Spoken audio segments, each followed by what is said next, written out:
Está entrando no ar, pela Rádio Tropical Web Brasil, o programa Resenha Contábil, com Bela Balaciano e Dinoan Souza. Um programa que esclarece as suas dúvidas sobre o mundo da contabilidade. Olá, meu nome é Dinoan Souza e junto com a Bela Balaciano apresentamos o programa Resenha Contábil. Bem-vindo ao Resenha. Aqui você encontra e sai de tendências e ideias para transformar o presente e construir o futuro da contabilidade. Prepare-se para conteúdos que fazem diferença na sua prática profissional. Hoje a nossa entrevista é para lá de especial. Nós estamos recebendo Valdir Ladeira, que é uma referência nacional nas áreas contábil e educacional. Além de tudo, foi presidente do CRC, onde ele deixou um bom legado. Então, sobre ele, a Bela vai falar daqui a pouco um pouco melhor, e eu vou dar as notícias do nosso radar contábil. Bom, a NFC foi prorrogado o prazo para emissão por CNPJ, porque o ajuste, né, CNF 30, ele tinha proibido de se emitir nota fiscal eletrônica com destinatários CNPJ, mas a nota fiscal de consumidor, agora ela só vai poder ser usada para pessoa física. Então, a partir de 5/1/2026, ela não vai mais ser permitido emitir para CNPJ, somente para CPF. Tinha sido o primeiro colocado a data de 3 de novembro, mas foi prorrogado para 5/1. A DEFES, nós já chegamos a comentar sobre esse assunto, tem novas multas para atraso ou erros. A DEFES, antigamente, ela não tinha multa. Se você deixasse de entregar a DEFES, você podia entregar, desde que não estivesse sob fiscalização, e não teria multa. Somente o PGDAS mensal é que tinha multa. Mas agora a DEFES tem multa. Então, os nossos colegas que estão acostumados a postergar a entrega da DEFES devido à falta de informação dos clientes tem que ficar atento. A multa, ela tem uma variação de 500 para cima. Vai depender de cada caso.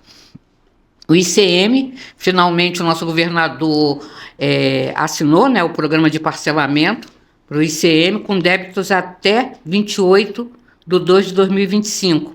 Só que ele está um pouco maior, ele expandiu um pouco mais. Não vai ser só ICMS, também vai ser as obrigações acessórias que muitas empresas não vêm pagando, que é o FEF, o FOT e os créditos do TCE. Então, quem tiver débitos nessas 4 esferas, pode pagar. E hoje, né? A Receita, hoje não, foi ontem, a Receita lançou no YouTube o programa Diálogos, que fala da reforma tributária. Já tem 14 episódios, vão disponibilizar daqui a alguns dias mais 3 episódios, e ele é apresentado pelo Barreirinhas, junto com outras pessoas, mas o Barreirinhas está sempre lá como mediador. Eu já assisti 2 episódios e o conteúdo é muito bom, aconselho a todos que assistam, é bem educativo. Bom, os eventos contábeis dessa semana é o Conte Rio, que está acontecendo hoje e amanhã, e o Eneconte, que vai acontecer no dia 10/11. E agora eu passo a palavra para a Bela para que ela fale aí as nossas redes e apresente o nosso convidado. Bem, boa tarde a todos. Tá dando para... Fala, Bela. Não, eu vou falar para vocês os nossos canais de comunicação. O nosso e-mail é rc.resenhacontábil@gmail.com, o WhatsApp do programa 21 967 856879, da rádio 21 97 159 1211, o nosso Instagram @PROGR Contábil 2025, nosso YouTube rc.resenha contábil. E vou falar também agora sobre o nosso ilustre convidado, Valdir Ladeira. Valdir Ladeira doutorou-se em Políticas Públicas e Formação Humana, contador e administrador. A formação dele é doutor em políticas públicas, mestre em contabilidade, a experiência dele profissional é imensa. Só vou falar algumas honrarias, né, para não levar muito tempo. Acadêmico da Academia de Ciências Contábeis do Estado do Rio de Janeiro, acadêmico da Academia Nacional de Economia e Políticas Sociais, detentor das medalhas Tiradentes, Assembleia Legislativa do Estado do Rio de Janeiro, Pedro Ernesto, Câmara Municipal do Rio de Janeiro, mérito contábil da Câmara Municipal de Caxias e alumni diamante da Universidade de Estácio de Sá, mérito contábil estadual Orlando Martins Pinto, CRC-RJ. Valdir, microfone é seu, fale um pouco de você, como você chegou nessa carreira brilhante. Vamos lá. Primeiro, quero agradecer a Dinoan e a Bela pelo convite, muito obrigado. Não posso deixar de fazer também um registro de agradecimento e de profunda gratidão às entidades contábeis do Estado de Janeiro, com destaque para a Siscom, Sindiconte, os demais sindicatos do nosso Estado, as associações, especialmente a Unipec, a quem cumprimento o presidente e assim estendo a todas as associações do Estado de Janeiro, ao nosso querido CRC-RJ, na pessoa do nosso presidente, Rafael Machado, cumprimento a todos os colegas conselheiros, delegados, membros de comissões, nossos queridos funcionários do Conselho, e também os empresários contábeis, que são aqueles que geram emprego e renda, que ajudam a impulsionar a economia do nosso Estado de Janeiro. Não podemos esquecer desses brilhantes empresários que assumem todo o risco e, gerando emprego, melhora a condição de vida das pessoas. E os nossos colegas contadores, contadoras, técnicos de contabilidade e os demais auxiliares que trabalham arduamente dos nossos serviços contábeis. Também especial agradecimento aos colegas do Tribunal de Contas do Estado de Janeiro, especialmente a Contadoria Geral, do qual eu tenho a honra de estar chefe da Contabilidade Geral do Tribunal, e são 11 contadores brilhantes, maravilhosos. Então quero aqui cumprimentá-los com muito amor e carinho pelo serviço brilhante que eles fazem no nosso tribunal. Bela, como você já leu o meu currículo, né, eu só vou destacar que você me perguntou, né, como eu cheguei até aqui, né? Acredito que com muita fé, porque o meu histórico familiar era necessariamente seguir os passos de subemprego que, infelizmente, meus pais vivenciaram.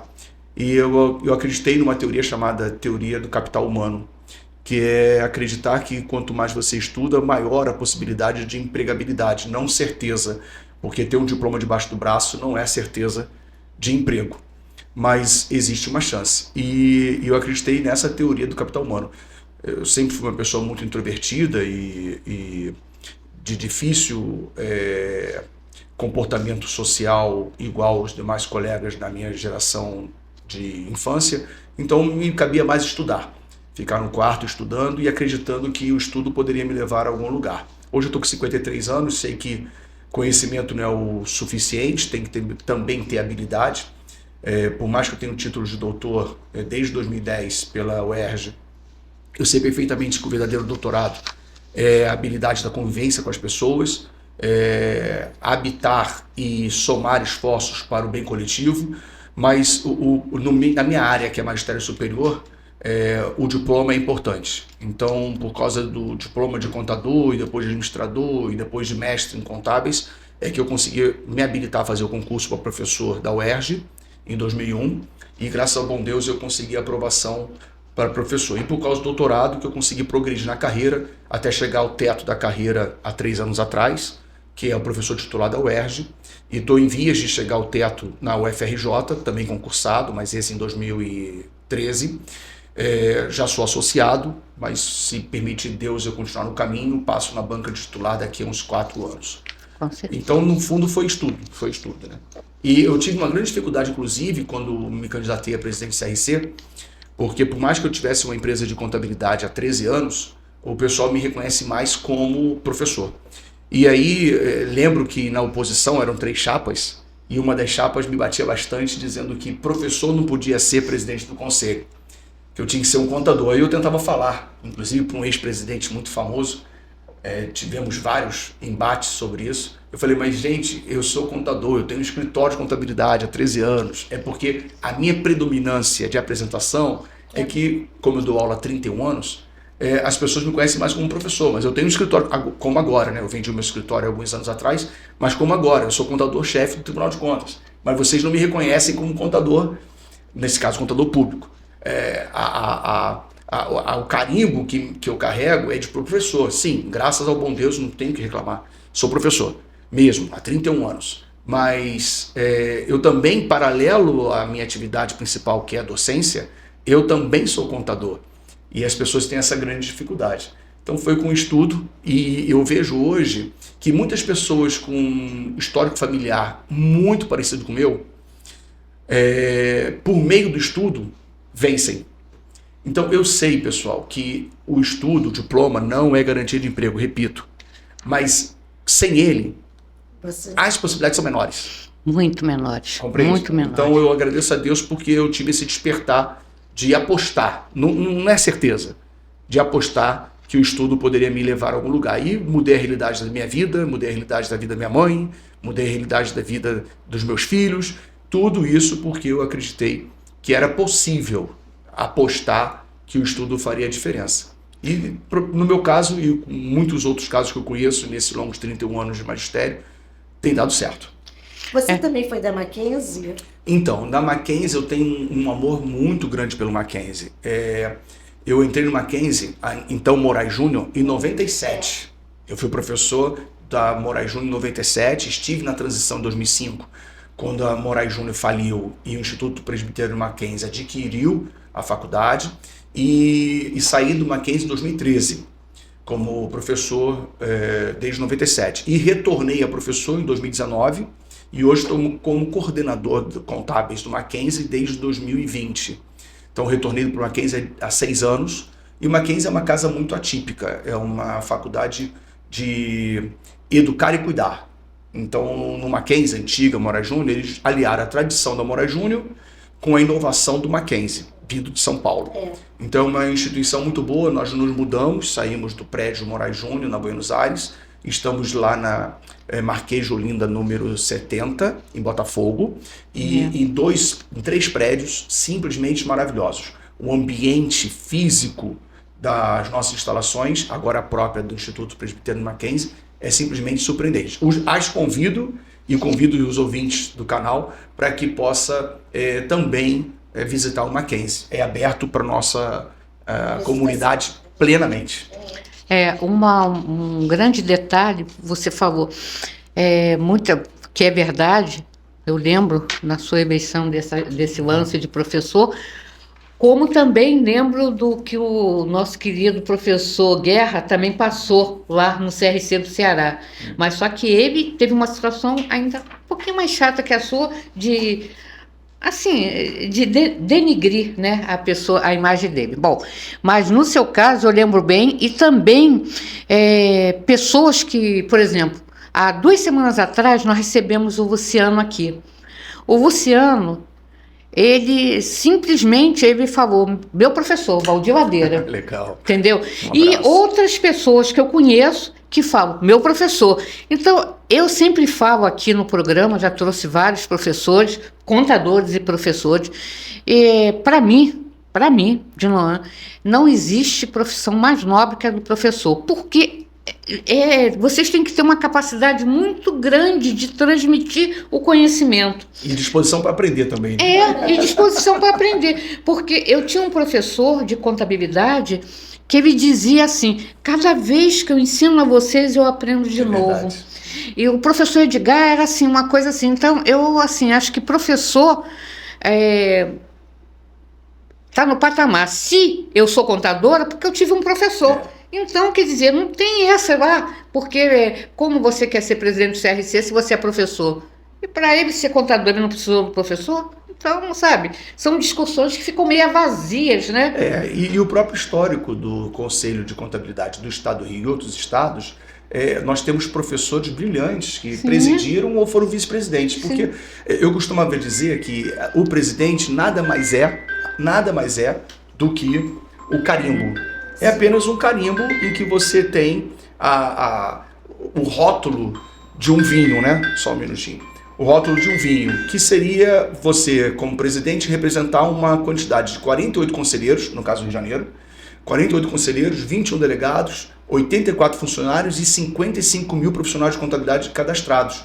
Significa dizer que você nada mais é do que mais um no rótulo de todos. Sim. Então, quando você fala assim, você professor não pode ser presidente, você perito não pode ser presidente, você auditor não pode ser presidente. Peraí, mas eu só vou estar com volante. O carro, o ônibus, o caminhão inteiro é composto de brilhantes lideranças que você simplesmente vai ser o porta-voz dessa liderança. Então, de fato, os colegas que têm escritório de contabilidade são os colegas com maior número de representatividade. Isso é lógico, e graças a Deus por isso, porque gera emprego. Mas não quer dizer que um perito não possa ser presidente, que um auditor não possa ser presidente, que um contador público não possa ser presidente, que um contador autônomo que faz a contabilidade na sua própria casa, sem PJ, não possa ser presidente. Então existe uma incoerência de que acreditar que só uma especialidade da nossa profissão é preparada para presidir é uma ignorância. Na verdade, o nosso código de ética não fala nada sobre isso. Nada. E detalhe dela, importante demais, as pessoas pegam uma vírgula, principalmente na campanha, aquela vírgula que te irrita. E aí, quando tentaram pegar essa vírgula, que pensavam que estavam irritando, eu falei, gente, eu sou isso tudo, porque eu sou professor. Então, no final das contas, eu ajudo agregando valor a todos vocês nas diversas especialidades. E deu certo, graças a Deus. Mas, de fato, quem atua e tem o carimbo de empresário contábil, ou dono do escritório de contabilidade, como gostam de chamar, mas eu não, eu gosto de chamar de empresário contábil, tem maior chance de presidir o conselho pela questão da sua multiplicidade e capilaridade de colegas semelhantes, entende? Mas é bem interessante, eu gostei bastante. Uma das coisas que pediram para perguntar, que essa pergunta não é minha, e aliás é de uma ex-aluna sua. Ela perguntou assim, perguntar para você qual foi a sua experiência nas entidades da categoria. Porque a gente sabe que todo esse serviço que se presta às nossas entidades é voluntário. Então, você tinha que dividir o seu tempo laboral, aonde você tirava o seu sustento e da sua família, com essa atividade que era totalmente voluntária. E o CRC, então, foi eu não sei se você participou de outros, honestamente, eu não sei. Eu te falo. Mas o CRC é um que toma um tempo enorme, mesmo você tendo várias pessoas te ajudando em várias, que hoje tem muitas comissões diferentes de um tempo atrás, mesmo assim, você tinha que estar olhando. Então, você, tinha que dedicar tantas horas semanais e tudo mais. Então, a pergunta dela é como você conseguiu conciliar isso tudo? Bom, ótima pergunta. Nas entidades de classe, eu comecei em 98 no sindicato. Eu era do Conselho Fiscal como suplente. Na época que sindicato a gente só tinha um presidente há 20 anos. Cerca de 16, na verdade. Então, eu estava lá como, na época, o presidente do Conselho Fiscal era o Raimundo Viana, que era professor da Moraes Júnior, e eu, como professor de 97, ele me consultou querendo saber, nessa época eu era da Inspetoria de Contabilidade Financeira do Exército, tenente temporário, e ele me perguntou, pela seriedade que eu trabalhava na Moraes, ele perguntou, você não quer ser meu suplente no conselho fiscal do sindicato? Aí eu comecei ali em 98. Em 2001, eu comecei também em 98 dando aula no CRC, como professor cadastrado, e em 2001 entrei como conselheiro suplente do CRC nas mãos da chapa do Nelson Rocha. Ele foi presidente, eu fui um dos conselheiros suplentes. E desde 2001 até 2021, 20 anos, eu fiquei no conselho, sendo que 6 anos como vice-presidente e 2 anos como presidente. A pergunta dela vem ao encontro do porquê eu fiquei só 2 anos de presidente. Simplesmente é desumano. A gente faz por amor, retribuição ao que a categoria nos deu. No meu caso em particular, a contabilidade tirou o pé da lama, mudou minha vida, da minha mãe, como eu já falei, dos meus filhos, enfim. Eu devo muita contabilidade ao meu trabalho, mas na contabilidade, se não fosse ela, nada disso seria possível para mim. Mas é uma forma de retribuir. Só que é um trabalho voluntário. E como trabalho voluntário, você precisa dedicar pelo menos umas 20 horas por semana lá dentro para despachar processo, para reunir com gestão de pessoas, com os 87 funcionários que nós tínhamos na época, né? E trabalhar com as vaidades humanas dos conselheiros, nossos colegas, que eu também tenho minha vaidade, não sou isento disso, todo mundo tem, e os interesses de representatividade, de junta comercial, que é remunerado e todo mundo quer ir para a junta, todo mundo é exagero, mas muitos querem ir para a junta, tanto é que eu não fui. Viagens internacionais, eu não fiz uma. Eu prometi a mim mesmo que eu sabia quanto custava uma viagem internacional e sabia pelo cálculo quantos colegas no sufoco parcelavam suas anuidades para pagar o CRC. E uma viagem internacional representava, por exemplo, 200 colegas pagando anuidade. E eu prometi para mim que eu, embora quisesse muito, eu não iria. Deixei de ir na Austrália, deixei de ir em Portugal, deixei de ir em Cartagena, deixei de ir para Buenos Aires na minha gestão. Porque justamente eu quis respeitar os profissionais. Não sou melhor que ninguém, mas quis respeitar os meus colegas, entende? Então a colega que perguntou a você isso, hoje, olhando para trás, eu vejo que eu fui doido, literalmente doido. Tinha 4 horas de sono, porque eu continuei trabalhando, reduzi minha remuneração muito mesmo, porque eu tive que sair de 2, vender o escritório inclusive, e sair de 2 rendas que eu tinha certas, pedir demissão, e foi muito difícil para mim, muito difícil mesmo. Razão pela qual, quando me indagaram se eu queria ser candidato a mais 2 anos de recondução, que a gente pode ficar 4 anos, Sim. Eu prontamente, desde a minha posse, porque eu via a Vitória, que eu fui vice-presidente de desenvolvimento profissional da Vitória durante 4 anos, eu via o sofrimento de falta de tempo que a Vitória tinha. Então já na minha posse, se você pegar no YouTube a minha posse, eu já falava, serei um presidente de um mandato de 2 anos. Porque eu sabia que eu tinha que entregar tudo, porque o maior patrimônio nosso não é dinheiro, o maior patrimônio nosso é nome. Eu sabia que eu tinha que entregar todo o meu melhor. Sabia que ia financeiramente remunerar muito menos do que eu vinha sendo remunerado pelo mercado, porque eu teria que dar tempo nas viagens. Viajei o interior todo. 2 anos eu viajei o interior inteirinho. E algumas vezes, várias oportunidades repetidas em cidades muito distantes, que a gente levava de carro 6 horas para chegar. Fora com o federal também, né? Sim, fora as viagens mensais, que na época era o Zumbi Breda, que era o presidente, ele marcava reuniões mensais, bimestrais com todos os conselhos, mas mensais com 6 maiores conselhos. Rio de Janeiro era o 2º ou 3º, mesclando mês a mês com Minas Gerais. São Paulo disparado o 1º. Então isso levava muito tempo, e eu costumo dizer que o mais importante que o ser humano tem chama-se tempo, porque tempo é vida. Então, para os colegas que querem ser conselheiros, para os colegas que querem participar das suas entidades, eu digo o seguinte, entenda a troca que você está fazendo. Trocando tempo, que é sua vida, por amor. Não é por prestígio, não é por parabéns de ninguém. Se você fizer as coisas esperando um obrigado, você vai se frustrar. Porque ninguém agradeceu nunca. Na verdade, o que acontecia? Se eu não liberei você para a viagem internacional ou para a viagem de um congresso que você quer, você vai ficar chateado comigo.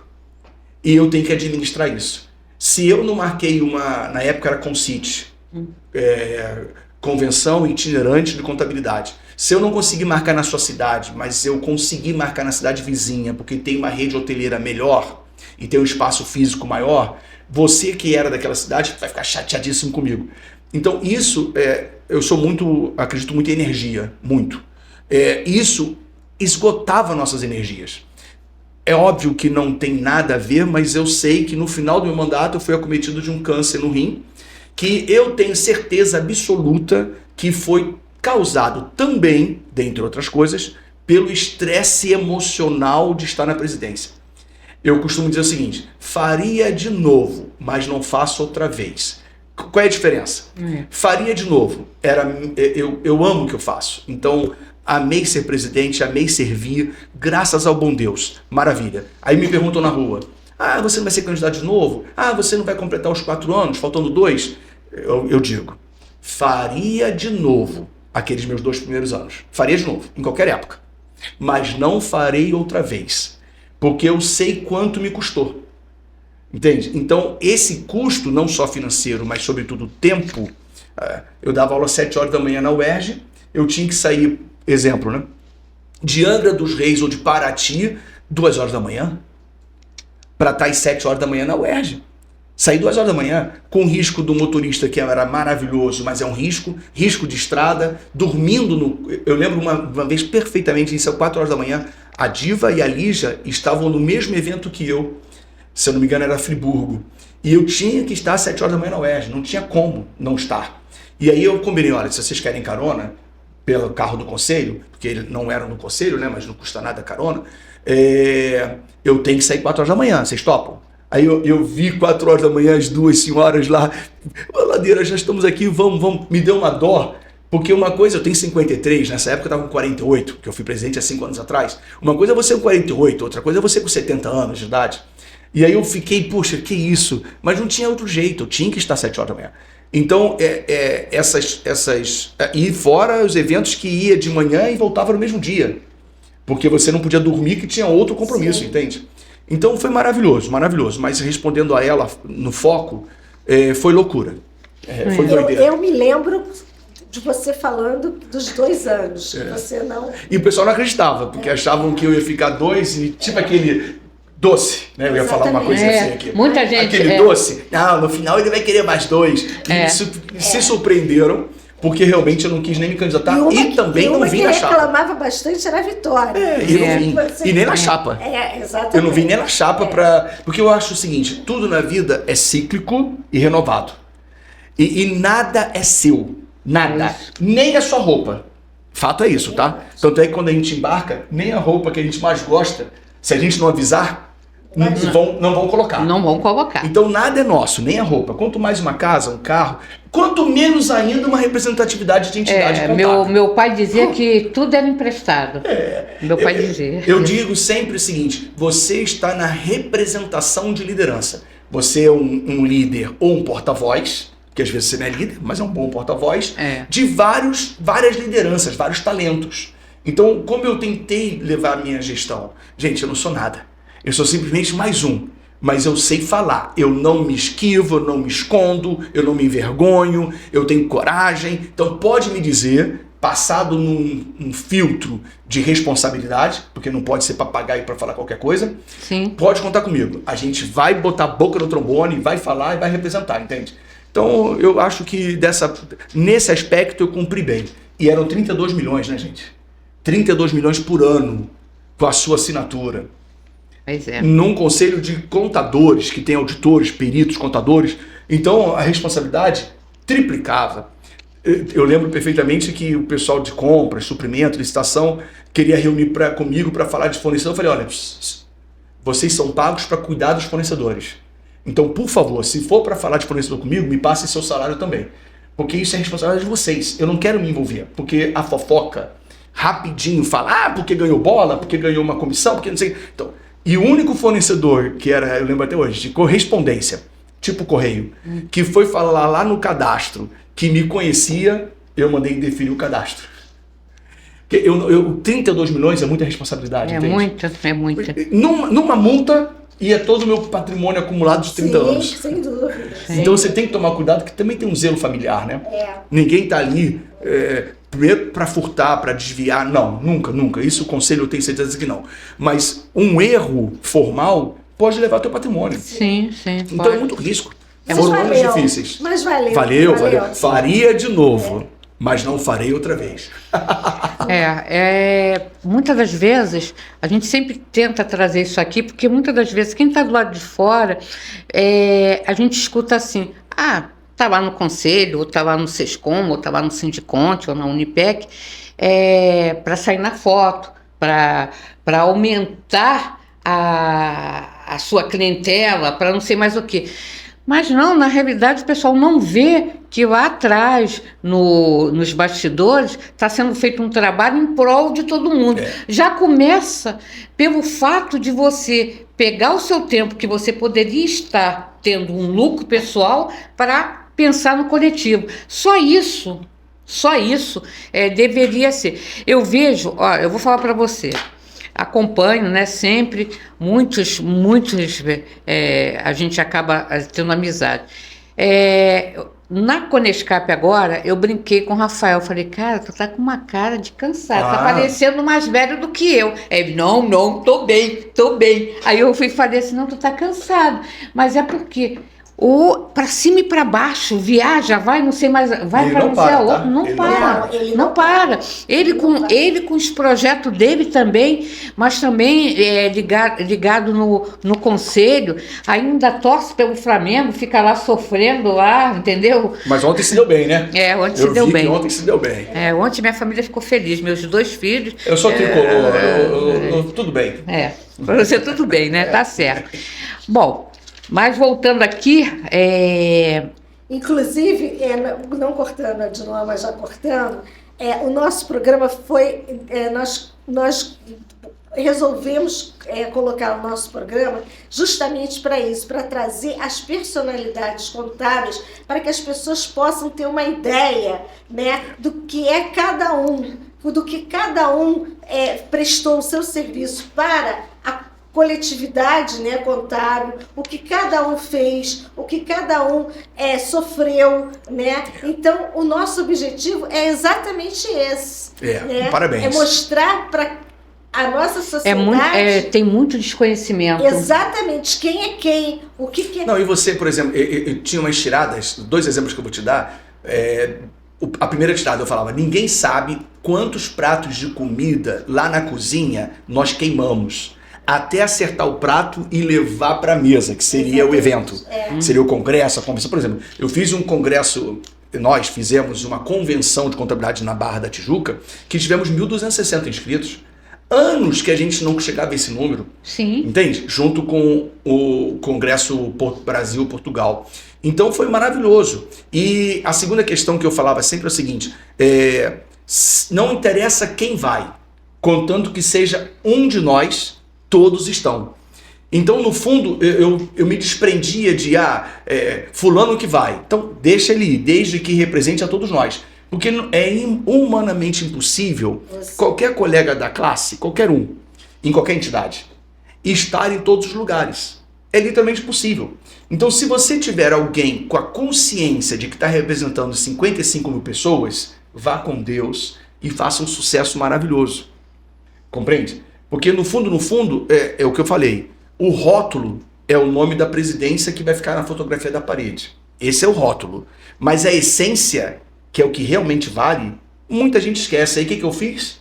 Para dar honra a quem tem honra, se você entrar no hall do prédio do CRC, à direita, tem todos os conselheiros com umas placas, todos os conselheiros, todos, literalmente, de cada gestão, desde o Nelson Rocha que comprou aquele prédio. Então foi na segunda gestão do Nelson Rocha.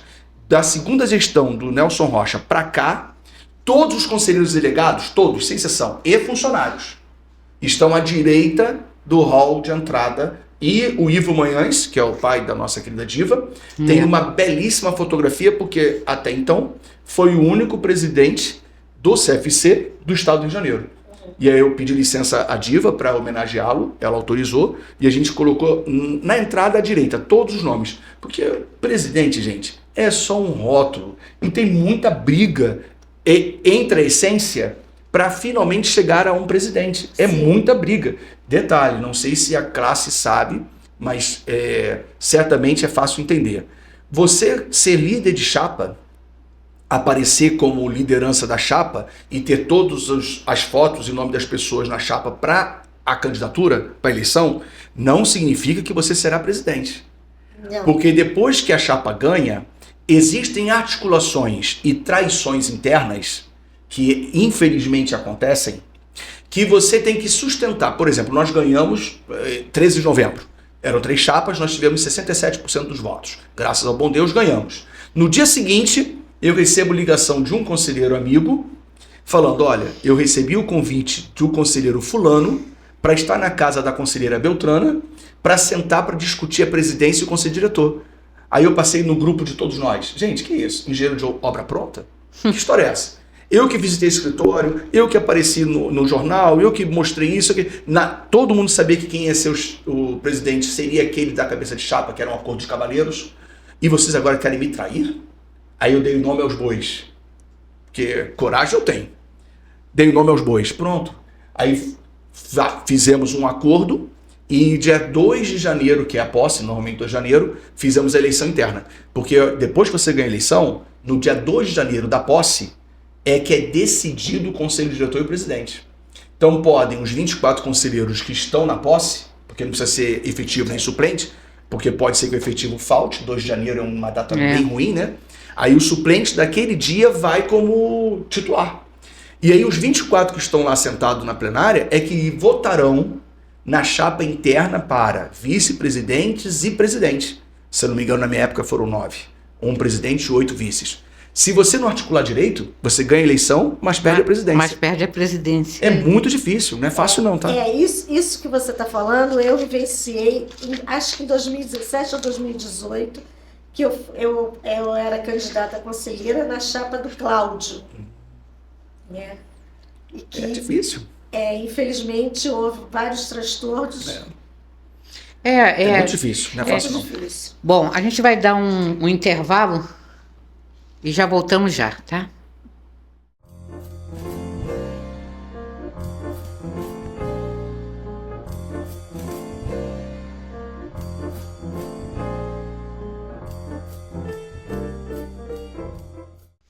Bom, voltando aí à pauta, uma pergunta nossa, qual a importância da educação na contabilidade? Essa pergunta nós sempre fazemos para os nossos ex-presidentes ou colegas ex-presidentes ou do CRC ou de sindicato, que também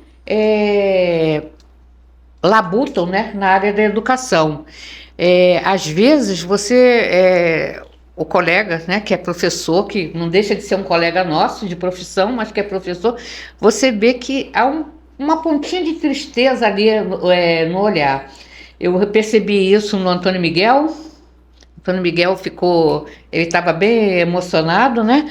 E em outros, né, que são professores. Então, a nossa pergunta é: como você enxerga a importância e como você vê, né, o futuro, né, da profissão?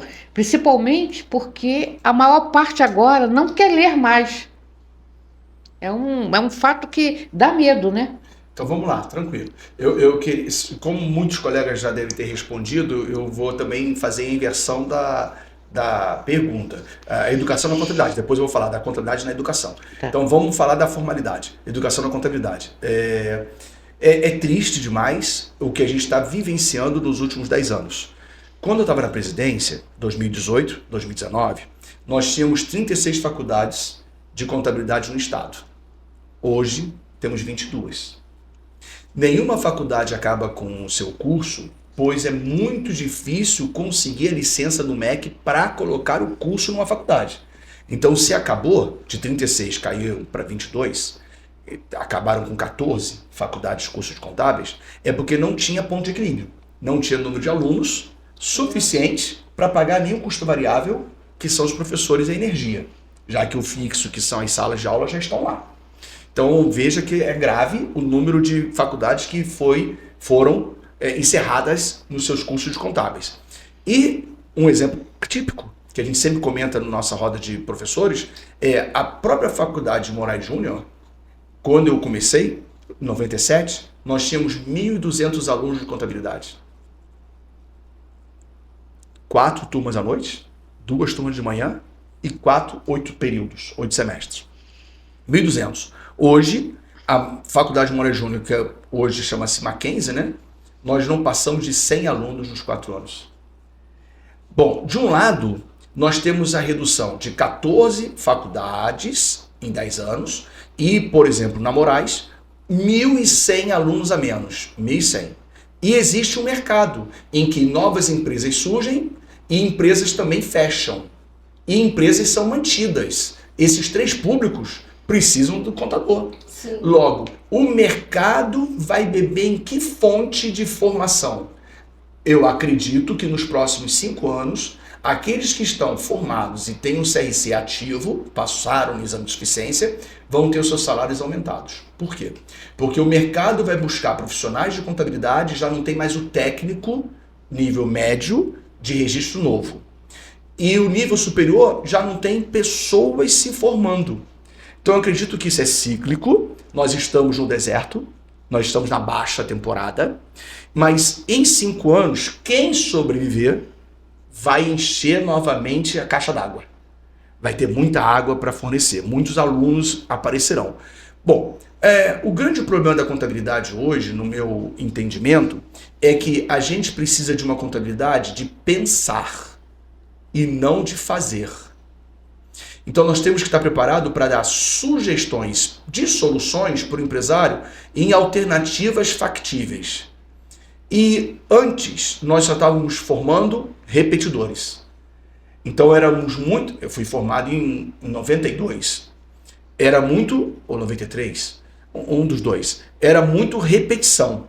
Hoje, se você não trouxer o CPC, o IFRS, a norma brasileira de contabilidade, o que a Receita Federal aceita, a estadual aceita, a municipal aceita, a essência sobre a forma, fazer um bom texto de pedido de revisão, você está fora do mercado.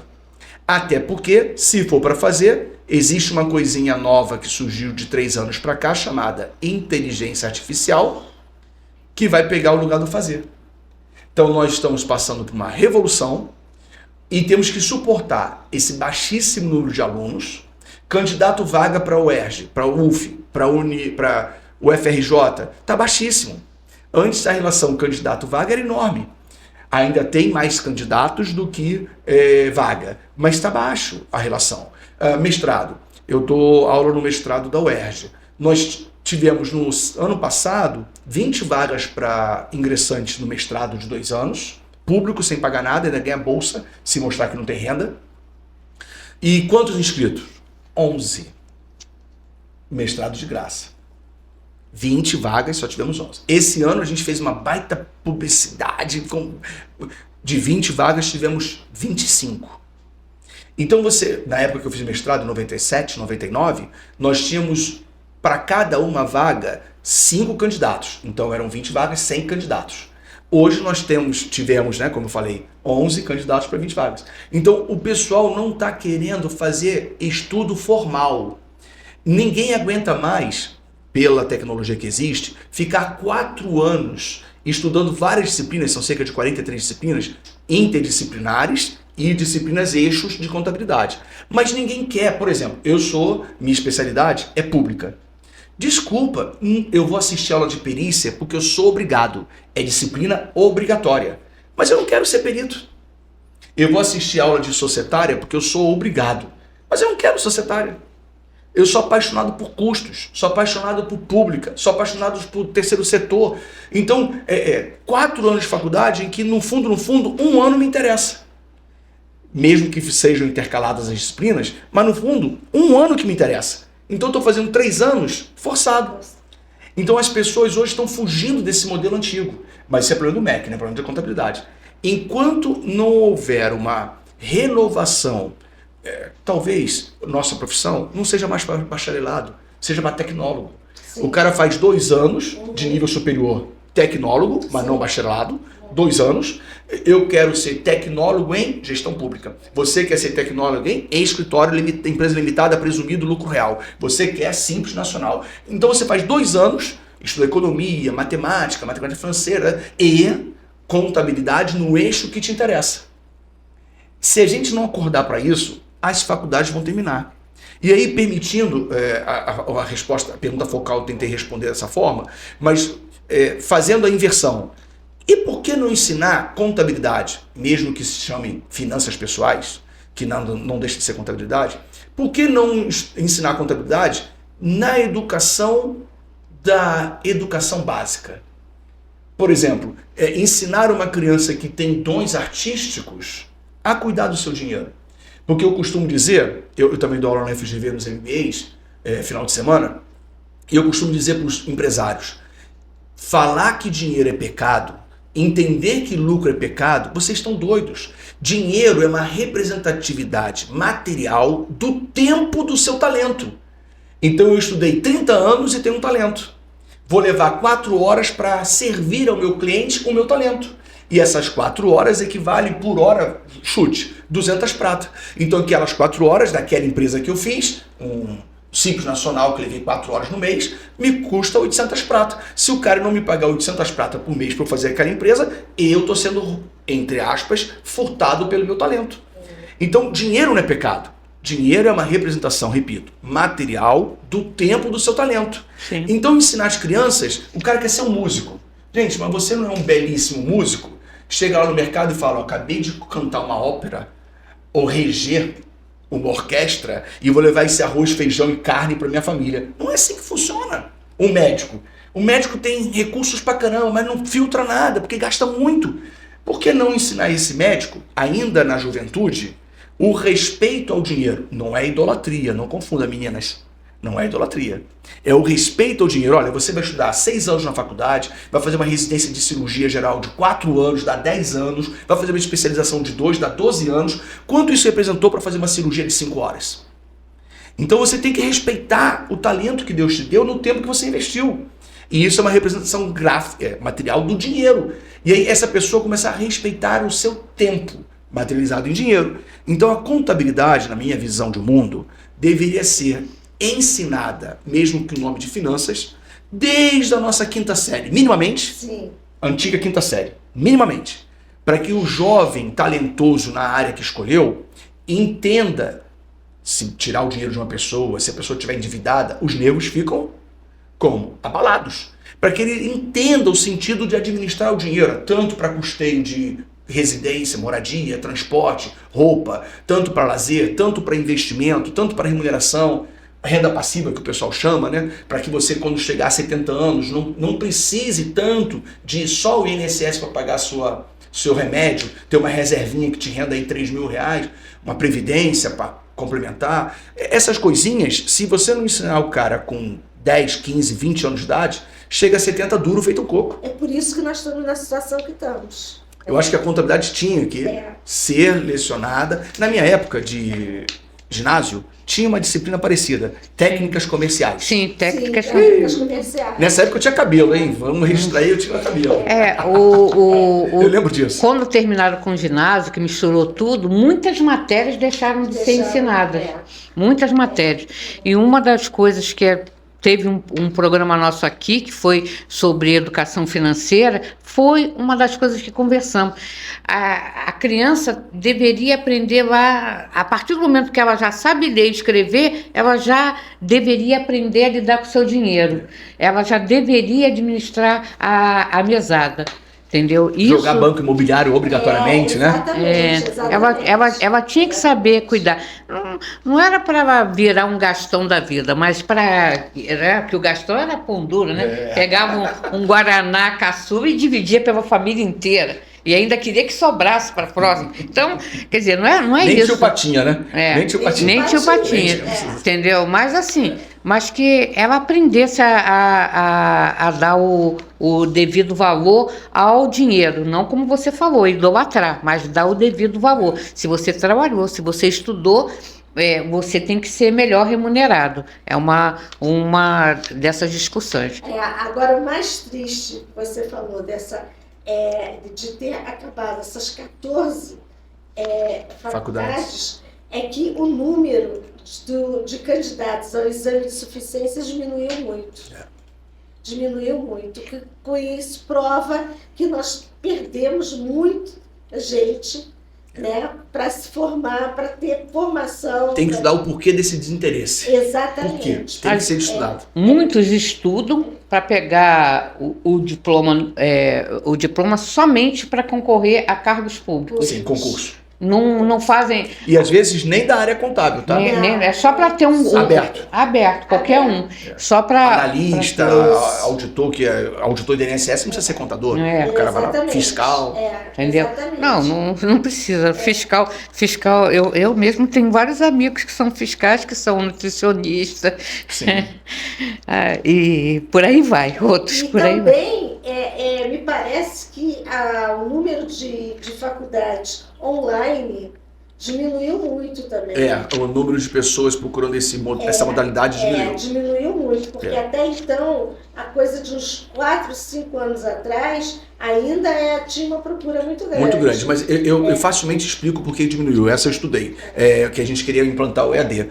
O EAD, ele acabou pegando, a gente chama de oceano azul, uma gama de profissionais práticos na contabilidade em vários setores, especialmente em escritórios, que sabiam bem contabilidade, mas não dispunham de tempo formal para estar lá de manhã, estar lá à noite, sentado numa cadeira, não. E faziam EAD de qualidade, mas com o seu horário flexível. Só que esse pessoal todo procurou o EAD, se formou, todo esse público se formou, agora cadê o restante daqui? Não tem mais. Porque esse cara aqui, que já tem 10 anos de atividade, em 4 anos se formou, mas não foram substituídos por novos práticos. Sim. Compreende? Então não tem mais esse oceano azul. Esse oceano azul acabou. Aí o EAD está sofrendo. Porque quando eu tenho uma demanda reprimida, eu atendo lotado. Depois, se não houver fluxo dessa demanda renovada, esse EAD acabou. Então foi o que aconteceu. E como é que você vê o futuro disso tudo? Dessa falta toda, dessa... Na minha visão empírica, eu acredito que não temos futuro promissor, salvo se houver uma reformulação para tecnólogo. E aí eu acredito que em 2 anos, você formando a pessoa em 2 anos, no eixo que ela quer, você pode fazer até 3 tecnólogos, um de auditoria, um de perícia, um de contabilidade societária, outro de pública, outro... Pode, não tem problema, você monta. Mas o futuro vai ser cursos rápidos, no máximo 2 anos, focado naquilo que realmente o cara quer trabalhar. A moça, o rapaz quer trabalhar. Então, se eu trabalho no seu escritório e você fala, olha, eu quero que você seja meu sócio, mas para isso você tem que ter o CRC. Aí eu vou lá, procuro um tecnólogo de 2 anos em escritório de contabilidade. Lucro presumido, lucro real, simples nacional. Vou lá fazer esse aqui. Ilimitada, não quero saber de SA. Não, quero trabalhar na CVM, quero trabalhar no BNDES, quero trabalhar na Petrobras. Aí eu vou fazer um tecnólogo de SA. Então, se você me chamar, eu tecnólogo de SA, para trabalhar no escritório, eu vou patinar. Mas eu sei consolidação, eu sei outras técnicas de SA, investimento relevante, influente, controlada, coligada, isso eu sei bem. IFRS, mas não sei fechar um simples nacional. Porque o meu tecnólogo foi para SA. Então, acredito que seria um modelo de curta duração, no máximo 2 anos, específico para cada área de interesse. Mesmo com o avanço da IA. Mesmo com o avanço da IA. E aí você vai ser doutor naquilo, entende? O que o cara faz hoje em dia? Se forma, leva 4 anos, vira generalista. No fundo ele sabe tudo, mas de 1 palmo de profundidade. Ele pega tudo, mas de 1 palmo de profundidade. Aí escolhe uma pós-graduação de 1 ano e meio. Aí ele vai estudar 5 anos e meio. O jovem hoje, eu tenho um filho de 26 e uma filha de 22. Jovem hoje não quer levar tanto tempo para resultados. Sim. Não é questão de estudar, eles são imediatistas. Resultado. Exatamente. Eles querem ver, estou estudando aqui, estou ganhando um dinheirinho por causa disso. Estou fazendo isso aqui, estou ganhando uma satisfação, um prazer por causa disso. E deixar o jovem, hoje com 20 anos, sentado 4 anos, toda noite... Desculpa, isso é só ingênuo. Quem não quer não vai conseguir enxergar. A sociedade mudou. O cara hoje entra aqui, digita, faça para mim as perguntas para o Dinoar, faça para mim as respostas para a Bela. Pronto, tá feito. Acabou. TCC, monografia. Cara, o trabalho que a gente tem para buscar se o cara fez o plágio, a moça, o rapaz fez o plágio, é o trabalho da gente escrever. E reprova por plágio. Aí fica chateado e tal. Não sei o que mais. Filho, você tem 40% do seu texto plágio. Tá aqui. Eu passei o filtro de plágio. Tá aqui. Então a gente tem que entender. Não é ser resistente, virar resiliente. Cara, aceita que dói menos. O modelo que você se formou não funciona mais para a geração de 20 anos de idade hoje. Sinto muito, o modelo mudou, a sociedade muda. A gente tem que se adequar à nova geração, essa que é a verdade. E é o nosso futuro, meu Deus. Eles vão levar o bastão para a sociedade, meu Deus. Nós não vamos ficar aqui para ver, vamos apostar. E quer imediatista? Vamos ver se a gente atende? Vamos fazer um tecnólogo. Então o futuro da contabilidade, quero crer, que vai ser tecnólogo. 2 aninhos para a área que você quer realmente trabalhar. E aí, né, pegando esse gancho aí é que aí você vê que os desafios para implementar a política pública voltada para a educação contábil está aí, né? É saber mudar, saber o momento exato de mudar, né? E querer mudar, né? Querer mudar. Porque realmente hoje o jovem, ele não quer 4 anos. Eu vejo isso e uma das coisas que eu falo é assim, parece até que a gente está com um disco arranhado e se repetindo, mas hoje o que eu mais vejo e percebo lá no meu escritório mesmo é assim, eu falo, precisa ler um pouquinho, poxa, 1 página por dia, ler é bom, porque aí evita de você escrever atrasado com Z e atraso com S, desenho com Z. E discutir, não, desenho é com Z mesmo. Sugestão com J, né? Com J. Evita, porque se você ler um pouquinho, você melhora, porque todo mundo reclama, mas na faculdade a gente só tem 1 ano de português. Eu tive 3. Não, hoje em dia assim, a faculdade nem quer mais oferecer português. Não, nem, Entendeu? nem, Nunca mais. Eu tive 3 semestres com português. Literatura, português, gramática. Hoje, não sei como é que Que está. é um erro tremendamente, porque você às vezes tem que fazer uma defesa relatório. do processo, tem que... Não sabe fazer relatório. A gente pede uma resenha. Ó, pessoal, vamos assistir esse vídeo aqui da rádio e vocês, por favor, façam uma resenha e uma lauda. Pronto, já estragou tudo. Estragou tudo. Teve um amigo e ele trabalha. Hoje ele é vice-presidente, mas ele já foi suporte. Ele trabalha no meu fornecedor de software. Então, ele escreve bastante. Aí eu peguei o artigo dele, excelente o artigo dele, fiz um comentário e falou assim, aí ele falou assim, pô, você fez uma resenha. Eu falei, não, eu fiz um comentário, eu não fiz uma resenha. Escreve bem, né? Aí Entendeu? pareceu ser uma resenha. Aí falou assim, eu falei, resenha, ela tem mais, eu teria que ter mais conhecimento do assunto que você está tratando, meu conhecimento é raso sobre o assunto, e eu fiz um comentário porque achei importante, pertinente, e achei importante que as pessoas, você comenta para que outros parem 1 segundo e leiam o artigo daquela pessoa. Não é só ler, não. Eles não querem também escutar. Minha filha, eu passo uma mensagem para ela, só que eu quero explicar. Aí a mensagem sai 2 minutos de áudio. Pai, para de passar podcast, pai. Seja breve, pai. Não é ler, não. É nem escutar. O pai, eu quero o seu bem, minha filha. Deixa eu falar. Não, pai, tem que ser rápido. E quando escuta, 2 minutos é na velocidade 10. Então não é só ler, também não estou com paciência de escutar. É um negócio impressionante. A Diva, no programa que ela participou aqui, ela falou disso. Eu falo que eu tô levantando pela 3ª vez. Pela 3ª vez eu estou levantando. Com toda essa política que tem aqui no Rio de Janeiro, 3 grandes clientes meus começaram a ir embora do Rio 2023, 2024, 2025. Acabou. A mesa acabou, 24, a receita diminui. Aí eu falei assim, pô, isso no final de 2023, eu já estava vendo lá que ia acontecer. Aí eu falei, vou escolher uma coisa para estudar. Pensei em médico, não tenho paciência para lidar com eles. É o nicho que você ia pegar, né? Pensei em outro, não dá para mim. Aí eu falei, aí comecei a ler, falei, vou fazer agro. Aí comecei a estudar. Estuda pra caramba. Tá? Tô lá, eu sentada, né? Vários estudando. incentivos, né? Vários incentivos. Tô lá estudando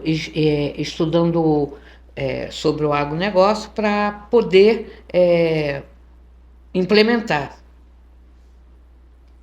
Eu vejo colegas mais novos do que eu que estão cada vez mais sufocados, mas não querem mais sentar na cadeira para estudar. Eu falei, e aí se meteram no ramo médico, eu falei, ó, você vai matar o seu cliente, porque se você não souber isso aqui, você mata. A gente pega problemas de declaração por erros bobos. É o que na área de saúde dá trabalho. Dá trabalho, a pessoa tem que estudar. Então eu falei, se você precisa se reerguer de novo, você tem que sentar na cadeirinha e estudar, perguntar, tirar dúvida. E isso tá faltando para nós. Aí o pessoal fala, mas todo mundo fala, o que você escuta? Mas é porque o conselho deveria fazer mais. Ou é você que tem que parar 10 segundos e pensar no que você pode fazer para você continuar, se você quer continuar trabalhando. O que você faz? Entendeu? Porque você falou assim para mim, falou aí, quanto você falou que tem de idade? 53. Você falou, tem 53 anos. Com prazer, muito prazer. Eu digo para você, eu tenho 67. Tá bem, graças Entendeu? a Deus. E eu acho assim, eu não posso, eu penso assim, eu não posso parar, mas não por aquela loucura, sabe? Eu não posso parar, porque eu acho que ainda tem que trabalhar alguma coisa. Agora é caminhar com qualidade, né? E aí eu vejo, quando eu vejo que um colega mais novo do que eu diz para mim, não, eu vou desistir da contabilidade. Agora eu tenho outras atividades, vou me dedicar mais a ela, porque a contabilidade não está dando, não.